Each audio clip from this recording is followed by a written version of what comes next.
الحمد لله وحده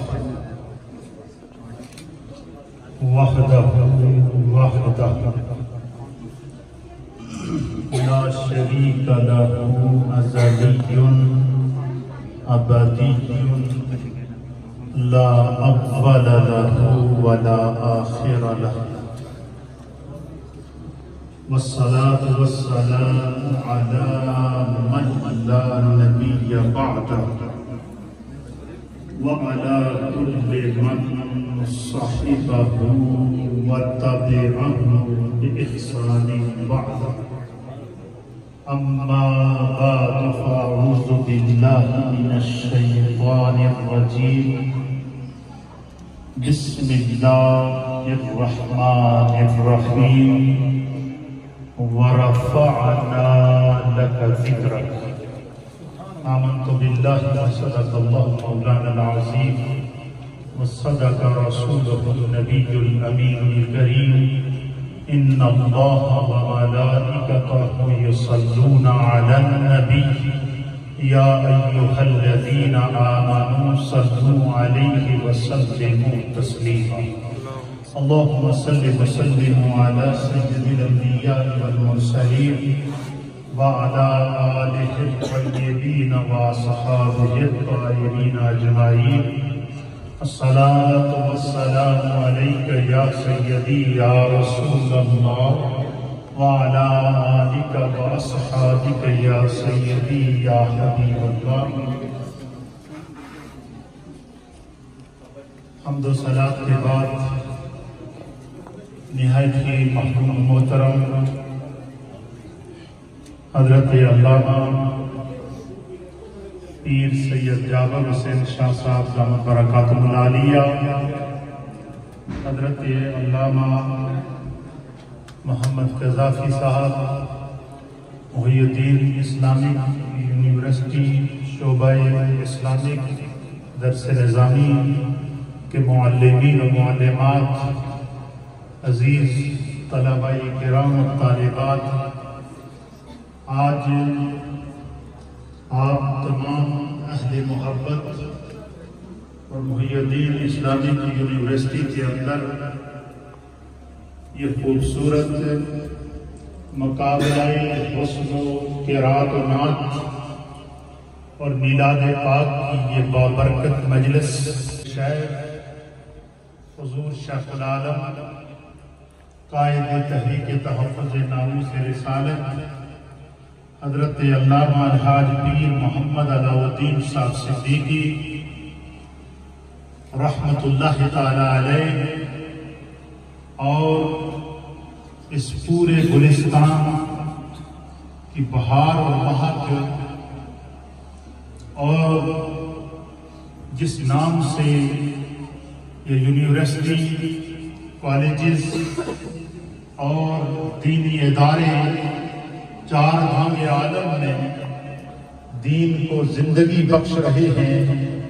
میری مراد قدوۃ الصالحین، زبدۃ العارفین، حضرت غوث الامت حضرت خواجہ پیر غلام محی الدین غزنوی نیلوی رحمت اللہ تعالی علیہ، جن کے نام سے میرے شیخ نے چار دھام عالم میں علم و عرفان کے اس چراغ کو جلایا اور ایسا نورانی پودا لگایا جو کائنات عالم میں اس وقت ایک ثمر آور درخت بن کر علم کا پھل، نور کا پھل اور روحانیت کا پھل بانٹ رہا ہے.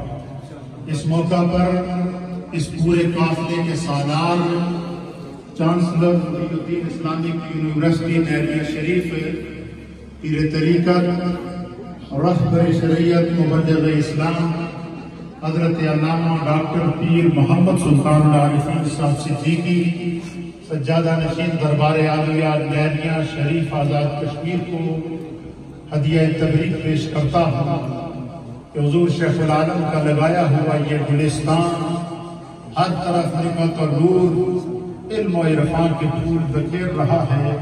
خدا اس چمن کو آباد رکھے. یہ جس حال میں آپ کھڑے ہیں یہ یونیورسٹی کا سب سے بلند اور آخری حال ہے. اور مجھے یاد ہے کہ حضور شیخ العالم حضرت خواجہ پیر علام الدین صدیقی رحمۃ اللہ علیہ نے اس کا تعارف پیش کرتے ہوئے فرمایا تھا کہ میری یہ خواہش ہے جو ہمارے علماء اکرام ہیں درس نظامی شعبہ کے اور جو معلمات ہیں وہ بھی اس کو اپنے ذہن میں رکھیں.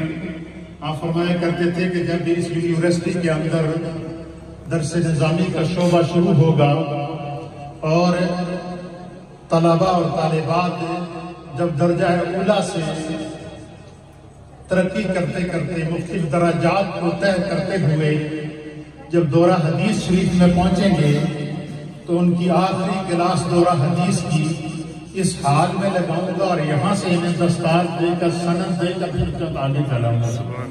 یہ حال میں اس نیت سے بنایا تھا. آج اس حال میں نبی اکرم صلی اللہ تعالیٰ علیہ وآلہ وسلم کا ذکر اور آپ کی نعت خوانی اور قرآن کریم کی تلاوت اور درس نظامی کے طلباء اور طالبات سے سجا ہوا یہ گلستان دیکھ کر یقیناً حضور شیخ العالم کی روح کو بھی آج تسکین پہنچی ہوگی. اللہ ان کے درجات کو بلند فرمائے. چونکہ یہ مقابلہ حسن قرات بھی ہے, مقابلہ حسن نعت بھی ہے. مقابلہ تو اس میں نہیں ہوتا, یہ سعادت ہے جس طرح کہ یہ بیان کیا گیا کہ یہ مسابقہ ہے کہ جس کی بارگاہ میں خوش قسمت ہے وہ شخص جس کی نبی پاک کی بارگاہ میں حاضری لگ جائے. تو قرآن کو پڑھنا اور قرآن کو سننا یہ دونوں نبی اکرم صلی اللہ علیہ وسلم کی سنت ہے. السلام کے صحابہ اکرام میں سے بعض صحابہ وہ تھے کہ جو بڑی خوش اعلانی سے قرآن پڑھا کرتے تھے. ان میں سے ایک صحابی جن کا نام نامی اسم گرامی حضرت اسید بن حضیر رضی اللہ تعالیٰ عنہ. اس حدیث کو صاحب مشکات نے مشکات شریف باب فضائل قرآن کے اندر نقل فرمایا ہے کہ نبی پاک کے صحابی ان کا کیا نام تھا, حضرت اسید بن حضیر. یہ بڑا پیارا قرآن پڑھتے تھے, اتنا پیارا قرآن پڑھتے تھے کہ یہ جب نبی پاک کی بارگاہ میں آتے, حضور علیہ السلام کی بارگاہ سجی ہوتی, صحابہ اکرام ہدایت کے ستارے میں مصطفیٰ کی بارگاہ میں بیٹھے ہوتے, حضور علیہ السلام ان کو حکم دیتے کہ آپ اسید تم قرآن پڑھو اور میں سنو. حضرت اسید بن حضیر قرآن کی تلاوت کرتے تھے اور نبی علیہ السلام ان کو سنا کرتے تھے. ان کو قرآن سے اتنا عشق تھا کہ وہ جب نبی پاک کی بارگاہ سے جاتے تو گھر میں بھی قرآن کی تلاوت کیا کرتے تھے. صاحب مشکات نے اس حدیث کو نقل فرمایا کہ حضرت اسید بن حضیر کہتے ہیں کہ ایک رات میں 14ویں کا چاند اپنے عروج پر تھا, چاندنی تھی اور میں اپنے گھر کے سین میں لیٹ تھا. میرے ساتھ میرا چھوٹا بیٹا سو رہا تھا اور ایک سائڈ پر میرا گھوڑا باندھا ہوا تھا. آپ فرماتے ہیں کہ اس دن کو سرکار دو علیہ وسلم نے حضرت اسید بن حضیر سے قرآن کی تلاوت سنی تھی. تو آپ اسی مسئلے کے اندر تھے, اسی وجہ کی کیفیت میں تھے. تو آپ فرماتے ہیں کہ جب میرا بچہ سو گیا تو میں آدھی رات کو اٹھ کر چاند کی چاندنی میں قرآن کی میں نے تلاوت شروع کی. اللہ اکبر. اب آپ اندازہ لگائیں کہ اس آواز کا کیا عالم ہوگا کہ جس کو سن کر میرے مصطفیٰ کی اس آواز کا کیا عالم ہوگا کہ جس تلاوت قرآن کو سن کر جو ہے وہ نبی اکرم صلی اللہ علیہ وسلم کے صحابہ اکرام جمعہ کرتے تھے. حضرت اسید بن حضیر کہتے ہیں کہ میں رات کو میں نے جب تلاوت قرآن شروع کی تو میں نے جیسے ہی تلاوت شروع کی تو میں نے ایک عجیب و غریب منظر دیکھا. میں نے دیکھا کہ آسمان سے ایک نور نکلا اور اس نور کے اندر ہزاروں قسم کے چراغ اس طرح نور کے جل رہے ہیں اور نورانی مخلوق ہے جو آسمان سے میرے گھر کے سین سے چلی آ رہی ہے. اور اس نور کا یہ عالم ہے کہ آپ فرماتے ہیں کہ میرا جو قریب میں باندھا ہوا گھوڑا تھا اس نے بدکنا شروع کر دیا, اس نے ہنہنانا شروع کر دیا, اس نے چلانا شروع کر دیا. کہتے ہیں جب وہ گھوڑے نے بدکنا شروع کیا اس حد تک گھوڑا اس نورانی مخلوق کو دیکھ کر, اس نور کو دیکھ کر جو ہے وہ بدکنا شروع ہوا. کہ آپ فرماتے ہیں کہ مجھے یہ خدشہ لاحق ہوا کہ کہیں قریب میں سوئے ہوئے میرے چھوٹے بچے کو یہ کچل نہ جائے. آپ فرماتے ہیں کہ ایک دم میں رک گیا. میں نے جیسے ہی تلاوت قرآن کو روکا تو میں نے دیکھا کہ وہ نور واپس آسمان کی طرف جا رہا ہے, واپس آسمان کی طرف نور جا رہا ہے. کہتے تھوڑی دیر بعد میں نے پھر تلاوت قرآن شروع کی تو میں نے دیکھا کہ وہ نور پھر آسمان سے میرے گھر کے سین کی طرف آ رہا ہے. تو کہتے ہیں کہ عجیب و غریب مجھ پر کیفیت طاری ہو گئی. بڑی مشکل سے میں نے رات گزاری اور میں نے تلاوت قرآن کو بند کر دیا اور صبح ہوئی تو جیسے ہی میں نبی پاک کی بارگاہ میں پہنچا تو غیبدان آقا نے دیکھتے ہی مسکرا کر فرمایا اے میرے اسائد رات کو جو منظر دیکھا تھا اسے بیان کر. اللہ اکبر. حضرت اسائد بن حضیر کہتے ہیں کہ میں نے بیان کیا. نبی علیہ الصلوۃ والسلام نے فرمایا کہ یہ آسمان سے اللہ کے فرشتوں کا نزول ہو رہا تھا جو تیری تلاوت قرآن کو سننے کے لیے زمین پر آ رہے تھے. اور اگر تو اسی طرح تلاوت قرآن کو جاری رکھتا تو فرمایا کہ صبح سارے اہل محلہ کے فرشتوں کو دیکھ لیتے ان کا دیدار کرتے. ہم قرآن کی تلاوت پڑھی جائے, قرآن کی تلاوت کی جائے, وہاں رحمتوں کا کیا ہوتا ہے, نزول ہوتا ہے. دوسری روایت تو اسی کو صاحب مشکات میں لکھا ہے کہ حضور نبی علیہ الصلوۃ والسلام کے پاس اللہ کی طرف سے وحی نازل ہوئی کہ آپ اپنے ایک صحابی جن کا نام تھا حضرت ابی بن کعب رضی اللہ تعالیٰ عنہ کہ آپ ان کو قرآن سنائیں. اب حدیث کے الفاظ میں نبی علیہ الصلوۃ والسلام نے حضرت ابی بن کعب کو بلایا اور کہا کہ ان اللہ امرنا ان اقرا علیک القرآن. حضور نے فرمایا کہ میرے ابی مجھے رب نے حکم دیا ہے, ان اللہ امرنا, مجھے میرے رب نے حکم دیا ہے کہ ان اقرا علیک القرآن, کہ میں مصطفیٰ کے لیے قرآن سناؤں. حضرت ابی بن کعب کہتے ہیں کہ میں پر ایک عجیب کیفیت طاری ہو گئی تو میں نے عرض کیا کہ یا رسول اللہ, یا حبیب اللہ, میرے ماں باپ آپ پر قربان ہو جائیں. اللہ سمانی یا رسول اللہ, یا رسول اللہ کیا اللہ نے آپ کے اس غلام کا نام دیا ہے کہ مصطفیٰ کو قرآن سنائیں. حضور نے فرمایا ہاں. پھر فرماتے ہیں کہ سرکار دو عالم صلی اللہ تعالیٰ علیہ وآلہ وسلم نے سورہ بینہ تلاوت کرنا شروع کیا. آپ فرماتے ہیں کہ حضور علیہ السلام قرآن پڑھتے جاتے تھے, میں سر کو جھکائے ہوئے دست بست روزانوں بیٹھ کر اپنی اور حضور سے قرآن کو سن رہا تھا. وَزَرَفَتْهُ عَيْنَاهُ, میری آنکھوں سے آنسو چل رہے تھے. تو پتہ چلا قرآن پڑھنا بھی نبی کی سنت ہے اور قرآن سننا بھی نبی کی سنت ہے. آخری بات نعت کے حوالے سے, کیونکہ یہ جو محفل ہے اس کے ٹاپک کے حوالے سے بھی میں آپ کی خدمت, نعت پڑھنا اور نعت سننا یہ بھی میرے مصطفیٰ کریم کی سنت ہے.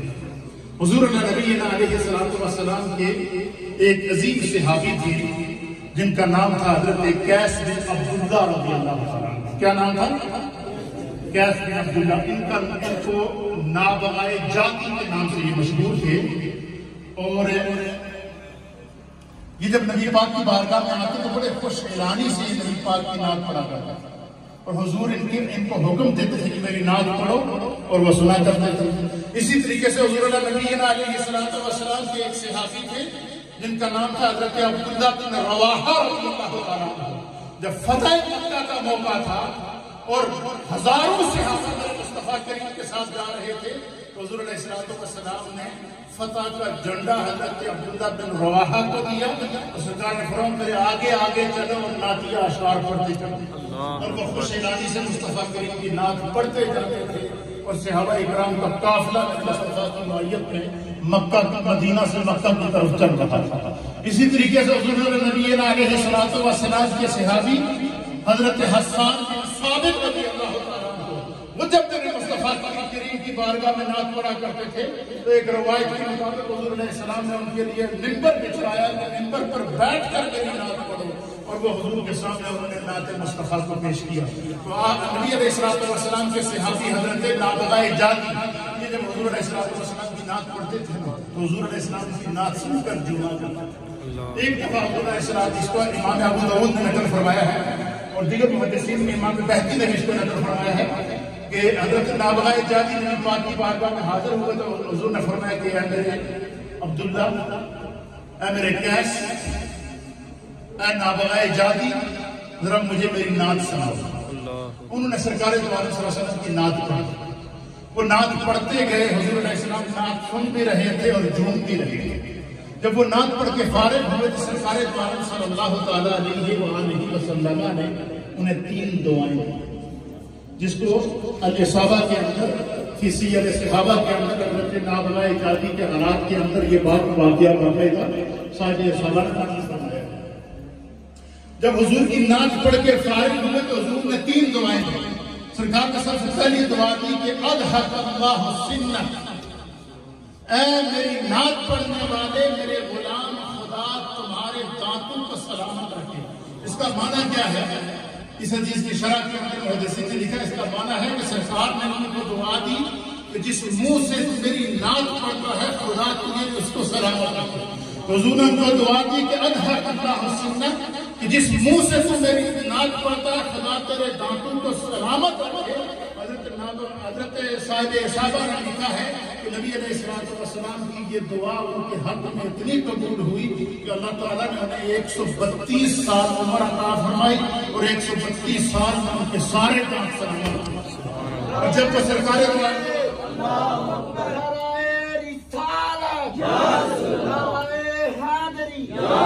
جشن عید میلاد المصطفیٰ، پھر سرکار دو عالم صلی اللہ علیہ وسلم نے انہیں دوسری دعا عطا فرمائی۔ حضور نے فرمایا کہ اللہ وجہ، اے جھوم جھوم کر محبت کے ساتھ میری نعت پڑھنے والے میرے غلام، خدا تیرے چہرے کو منور کرے۔ محدثین نے لکھا ہے کہ حضرت نابغہ جادی جب نبی پاک کی نعت پڑھا کرتے تھے، اور تیسری دعا انہوں نے دی کہ طال اللہ عمر، کہ خدا تیری عمر کو لمبا کرے۔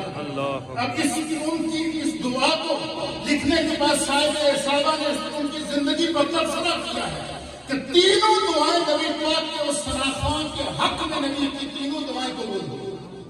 پہلی یہ کہ حضور نے فرمایا کہ خدا تیرے دانتوں کو سلامت رکھے، تو ان کی 132 سال عمر ہوئی، اللہ نے ان کے سارے دانت سلامت رکھے۔ اور دوسری دعا میرے مصطفیٰ نے دی تھی کہ اللہ تیرے چہرے کو منور کرے۔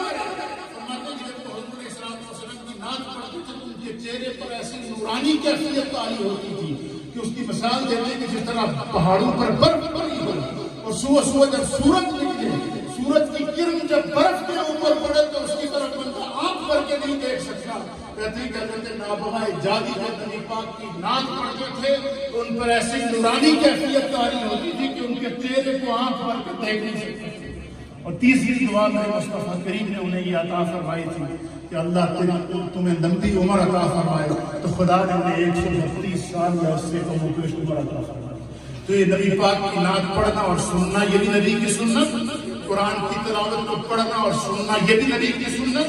آپ تمام خوش قسمت طلباء اور طالبات اور محی الدین اسلامک یونیورسٹی کے تمام شعبہ جات کو اور اس مرشد کریم کے پھیلتے اور پھولتے اس فیضان علم و عرفان کو خدا ہمیشہ سلامت رکھے۔ ہدیہ تقدیم پیش۔ ماشاءاللہ، سبحان اللہ، ہمارے معزز